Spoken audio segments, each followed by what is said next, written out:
పాటలు, కోలాటం, నృత్యం, బుర్రకథ లాంటి వివిధ కళారూపాలతో హైస్కూల్ విద్యార్థులకు పాఠాలు చెబుతున్న ఈ మాస్టారి పేరు బొంతలకోటి శంకర్రావు.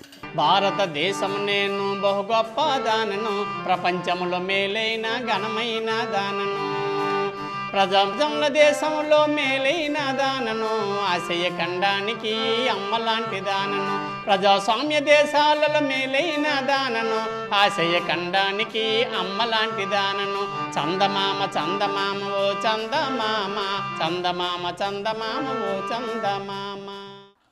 విజయనగరం జిల్లా గంగచోళ్లపెంట ఉన్నత పాఠశాలలో social sciences teacher. Keyboard, harmonium, guitar, kanjira, తప్పెటగుళ్ళు వంటి వాయిద్యాలతో గత 24 ఏళ్లుగా ఆయన పాఠాలు చెబుతున్నారు.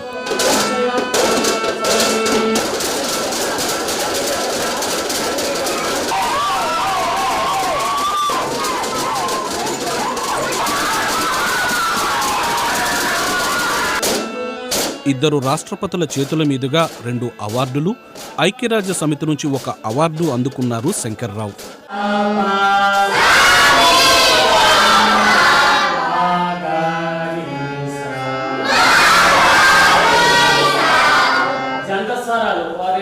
చూడండి,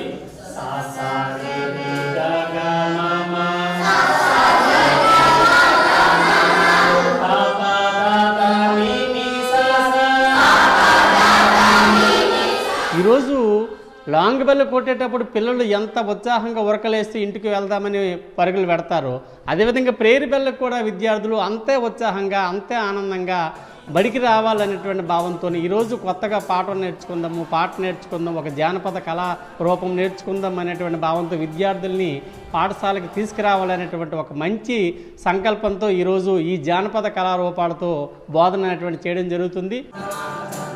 పాటలతో పాఠాలను చెబుతూ పిల్లలను కూడా అందులో భాగస్వాములను చేయటం వల్ల వారికి పాఠ్యాంశాలు బాగా అర్థమవుతాయన్నది శంకర్రావు ఆలోచన.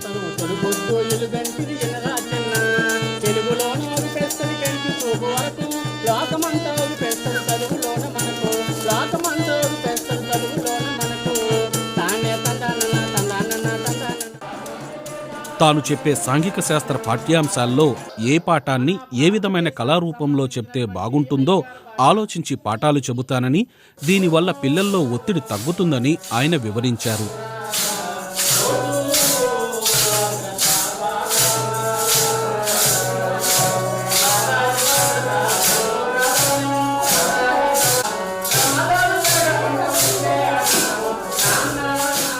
భారతదేశం అనేటువంటి పాఠం చెప్పేటప్పుడు వాళ్ళు బోర్ అవ్వకుండా వాళ్ళు కూడా ఈ లెసన్ని పాడుతూ చేయాలనేటువంటి భావంతో, భారతదేశం నేను బహు విశాలమై ఉన్నాను, భారతదేశం నేను బహు విశాలమై ఉన్నాను, ప్రపంచంలో మరి నేనేమేటి, ప్రజాస్వామ్యములు నాకెదిరేది.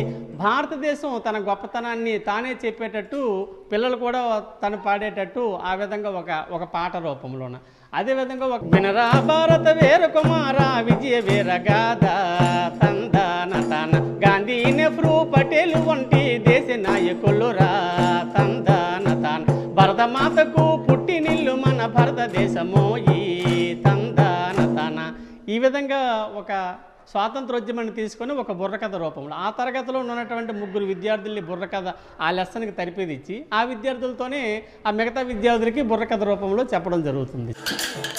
విద్య, వైద్య, వైజ్ఞానిక, సామాజిక అంశాలపై పాటలు రాయటం, వాటికి బాణీలను కడుతూ బోధన చేస్తుంటారు శంకర్రావు. 2004లో అప్పటి రాష్ట్రపతి అబ్దుల్ కలాం చేతుల మీదుగా lead India best teacher award, 2017లో రాష్ట్రపతి రామ్నాథ్ కోవింద్ చేతుల మీదుగా జాతీయ ఉత్తమ ఉపాధ్యాయుడు అవార్డు అందుకున్నారు. 2012లో ఐక్యరాజ్య సమితి జీవవైవిధ్య అంతర్జాతీయ అవార్డు శంకర్రావుకు లభించింది.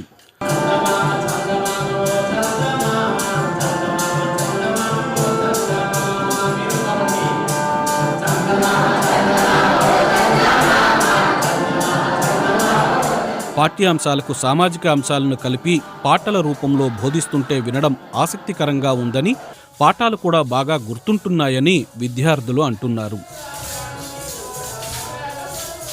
నుండి 10th వరకు మాకు సారా చెప్తున్నారు. పాటల్లో చెప్పడం మాకు చాలా అర్థమవుతున్నాయి, చాలా బాగా అర్థమవుతున్నాయి. మాకు మామూలు కన్నా పాటల్లో కూడా సరదాగా చెప్తున్నారు కాబట్టి బాగా అర్థమవుతుంది. పాడి పంటలకి సిరి సంపదలకు నిర్యం ఎందరో మహనీయులు పుట్టిన ఇల్లు. అటువంటి భారతదేశాన్ని తెల్లదొరలు వచ్చి 200 సంవత్సరాలుగా మనల్ని పరిపాలించి దోచుకొని పోయారు. మనం చెమట వచ్చి కష్టపడినంతా దోచుకొని పోయారు. అటువంటి సమయంలో గాంధీజీ గారు, నెహ్రూజీ గారు, స్వతంత్ర యోధులు అందరూ కలిసి పోరాటం చేసి మనకు స్వాతంత్రం తెచ్చి రాజ్యాంగాన్ని అమల్లోకి తీసుకొని వచ్చారు. ఇక్కడ శంకర్రావు సార్ లాంటి పాఠాలు చెప్పిన మాస్టర్ మాకు ఎక్కడ దొరకలేదు. కానీ పాటల రూపంలో కళాత్మకంగా తప్పిడుగుల్లా, బుర్రకథల, సంగీత తరగతులు కూడా ప్రదర్శిస్తున్నారు. ఇప్పుడు లెసన్ చెప్పాలంటే మినిమం 10 పేజీలు ఉంటుంది. అవన్నీ చదివేసి గుర్తుపెట్టుకోవాలంటే కష్టంగా ఉంటుంది. అదే పాటలో మెయిన్ పాయింట్స్ కానీ మనం గుర్తుపెట్టేసుకుంటే మనం ఎటువంటి ఫైనల్ ఎగ్జామ్ అని రాసివచ్చు సోషల్లోని.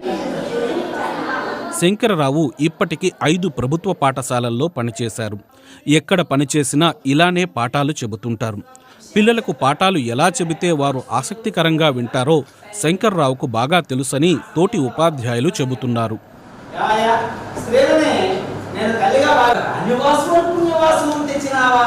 పిల్లలకి జనరల్గా ఆటల ద్వారా, పాటల ద్వారా పాఠాలు చెప్తే బాగుంటుంది, 4 గోడల మధ్యన బంధించిస్తే కాస్త ఎబ్బెట్టుగా ఉంటుంది అని చెప్తూ ఆయన ఏంటంటే బయట ప్రపంచంతో సంబంధంగా పాఠ్యాంశాన్ని వివరిస్తూ ఉంటారు. ఎందుకంటే ఆయన సోషల్ సబ్జెక్ట్, మాది తెలుగు సబ్జెక్ట్. సోషల్ అనేసరికి అన్ని యాక్టివిటీస్ చాలా బాగుంటాయి. ఏంటంటే అన్ని నేచర్ అంతటిని కూడా చక్కగా ఉపయోగించుకొని పాఠం చెప్తే పిల్లాడికి ఇంకా బాగా ఉంటుందనే ఉద్దేశంతో ఆయన ఆ విధంగా లెసన్ చెప్తారు.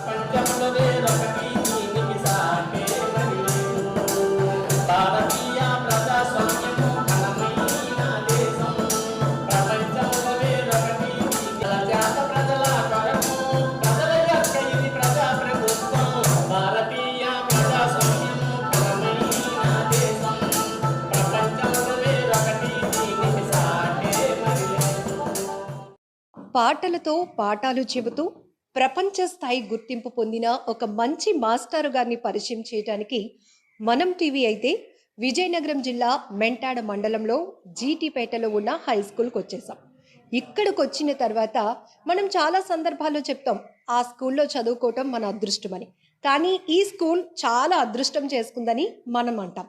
ఎందుకు అంటే ప్రపంచ స్థాయిలో ఒక మాస్టర్కి గుర్తింపు రావటం అంటే అంత చిన్న విషయం కాదు. ఇప్పటికీ కొన్ని 100 అవార్డులు ఆయన సొంతం చేసుకున్నారు.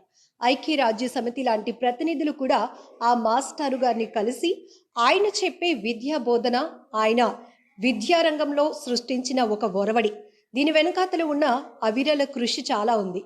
ఇక్కడ మీరు చూస్తున్నారు, మనం 10th క్లాస్ రూమ్లో ఉన్నాం. ఇది క్లాస్ రూమా లేకపోతే బయట నుంచి వచ్చే వాళ్ళకి ఇదొక మ్యూజికల్ రూమ్ అనుకుంటారు, కానీ కానే కాదు. ఇక్కడ చెప్తోంది మాస్టర్ గారు డాక్టర్ బొంతలకోటి శంకరరావు మాస్టర్ గారు. ఇప్పటి వరకు మనం చెప్పుకున్న మాస్టారు ఈయనే.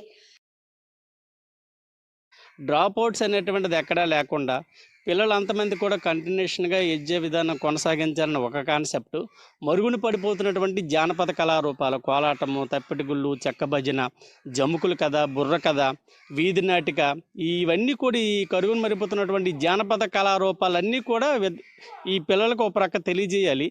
మరొక ప్రక్క ఆ జానపద కళారూపాల్లోనే పాఠ్యాంశాలని బోధించాలి. ప్రధానంగా 2 కాన్సెప్ట్స్తో నేను ఈ కళాబోధన అనేటువంటిది చేస్తున్నాను మేడం.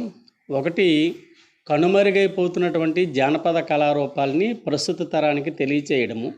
రెండోది, విద్యార్థులకి ప్రధానంగా ఒత్తిడి, ఆందోళన, భయము, బడి అంటే ఒక భయానకమైనటువంటి వాతావరణం ఉండకూడదు. లాంగ్ బెల్ కొట్టేటప్పుడు పిల్లలు ఎంత ఉత్సాహంగా అయితే ఇంటికి పరుగులు పెడుతూ ఇంటికి వెళతారో, ప్రేయర్ బెల్ కూడా పిల్లలు అదేవిధంగా అంత ఉత్సాహంతో పాఠశాలకు రావాలనేటువంటిది ఒక కాన్సెప్ట్.